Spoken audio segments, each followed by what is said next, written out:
મિત્રો જો અહીંયા બ્રાહ્મણ પૂજા કરી રહ્યા છે અને આ અમારા ગામની બહુ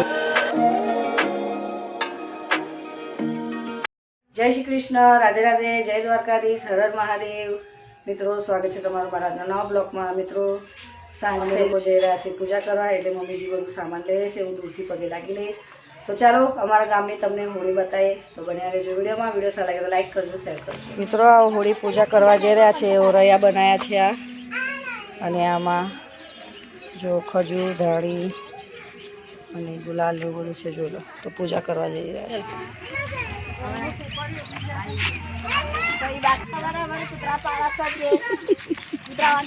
ચાલો હવે જઈ રહ્યા છે પૂજા કરવા, તો અમારા ગામની તમને હોળી માતાના દર્શન કરાવું।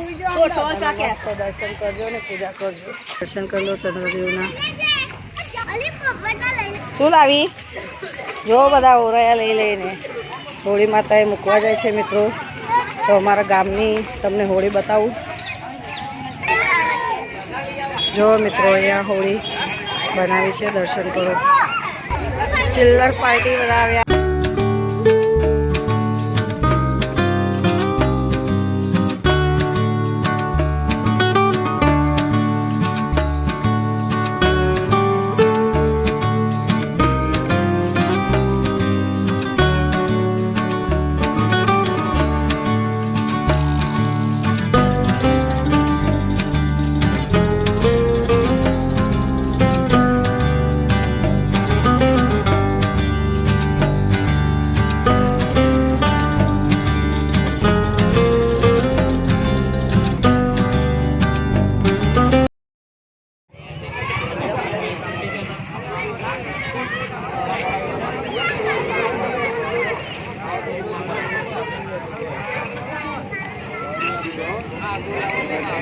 મિત્રો જો અહીંયા બ્રાહ્મણ પૂજા કરી રહ્યા છે અને આ અમારા ગામની હોળી અને બધા પબ્લિક રહ્યા છે।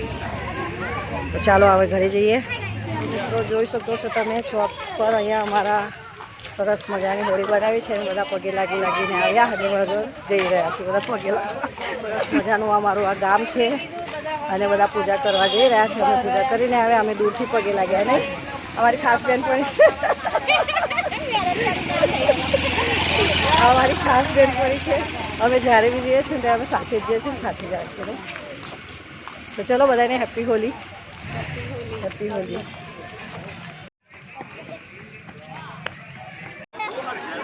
મિત્રો જો અમારા ગામની હોળી અહીંયા હોળી પ્રગટાવી છે અને બધા દર્શન કરવા માટે આવ્યા છે, પૂજા એવું કરીને હોળી સળગાવી। તો મિત્રો તમે લોકો પણ દર્શન કરો। હોળી માતા બધાને સજા સારા રાખે અને મસ્ત રાખે। મિત્રો તમને લોકોને તો બધાને ખબર જ હશે કે હોળી શા માટે પ્રગટાવે છે, એનું કારણ શું છે, એનું મહત્ત્વ શું છે। તો મિત્રો તમે લોકો દર્શન કરી લો, હું પણ દર્શન કરું છું। તો ચાલો મિત્રો આજ માટે આટલું। ચેનલ બનાવો તો સબસ્ક્રાઈબ કરજો અને વિડીયો સારી લાગે તો લાઈક કરજો, શેર કરજો। તો મળે નવા બ્લોગમાં। જય શ્રી કૃષ્ણ, રાધે રાધે, જય દ્વારકાધીશ, હર હર મહાદેવ અને બધાને હેપી હોલી।